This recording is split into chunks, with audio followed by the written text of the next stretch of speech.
figure out why folks are so blind, so slow, and just so stupid. Cold hard reality smacks folks in the face all day, and they have no idea what's going on. You got to put things to folks in very stark ways. Get them to ask themselves the question, when was the last time I saw anything that said made in Russia on it? You don't see that. They don't produce anything. Oil and nat gas. They got some metals and minerals, rare earths and things of nature. They don't process much of it, and they don't trade much of it, not comparatively speaking. And after sanctions got imposed on them, even less. So parties in Moscow have resisted negotiating with Brussels to stop a war that they actually started with Ukraine. Now all of a sudden they agreed to meet yesterday with a party from so-called DC, allegedly to start dialogue to ceasefire and to stop a war. So they alleged. Anyone with half a brain would know better. That was never going to be the case. He wasn't there for that. He was there to beg them not to add any more sanctions on top of what they already are dealing with. Because financially, Russia is in ruin. They didn't think that Brussels would stop bringing in oil and nat gas. They didn't think that Brussels could handle that. They did. If you don't produce anything in large amounts that folks buy, and your primary exports are dramatically reduced, and New Delhi and Beijing forced you into giving them deep discounts,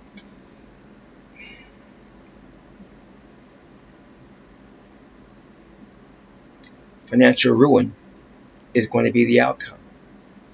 And when you lost almost 1.1 million of your men as soldiers and sailors and Marines and Coast Guard to someone that you should have numerically pounded out years ago, who shot down your aircraft when you outnumbered them in aircraft by 8-1,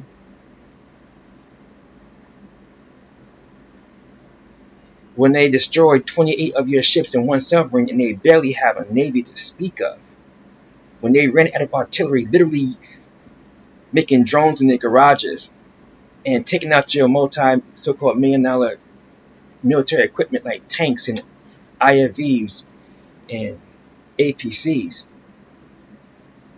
with so-called $2,000 or less drones,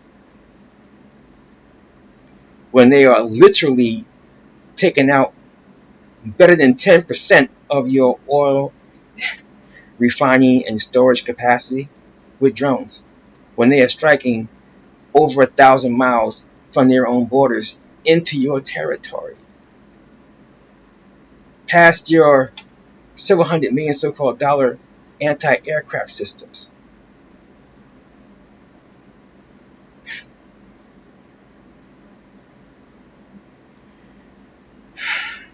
And your internal infrastructure is falling apart because all the folks that would normally maintain them are dying on the fields of Ukraine.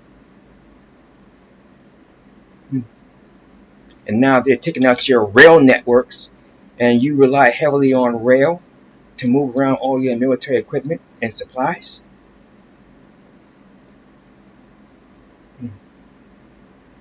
And now you're looking at being impacted by the 18th round of sanctions from Brussels and up to 500% tariffs on things, not just on you, but those who do business with you.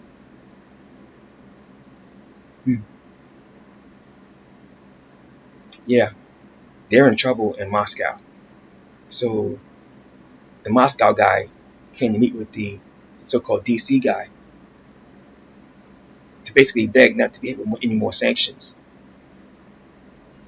because Moscow's on the brink of destruction financially.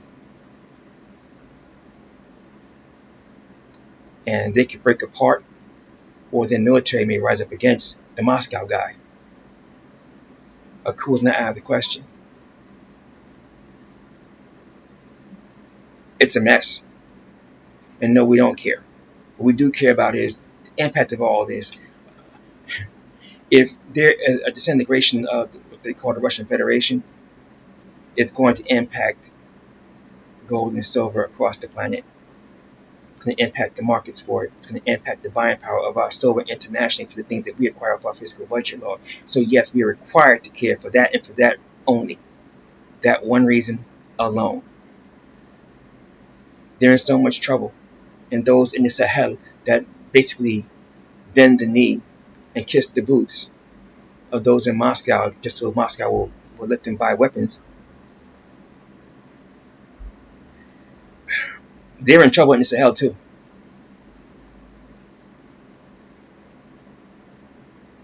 Tehran is found out they were by themselves when the bombs are falling. Moscow was silent. Beijing was silent. Beijing attempted to go through Kazakhstan to find ways to transship things through Kazakhstan to get to Tehran. And Kazakhstan said no. The Russians are in trouble. Beijing's in trouble too. And they think the Russians will turn against them and make a deal with the West. Meeting with the DC guy, so-called, yesterday only made Beijing even more worried about that becoming reality. And they already saw New Delhi say, all right, fine, no more oil.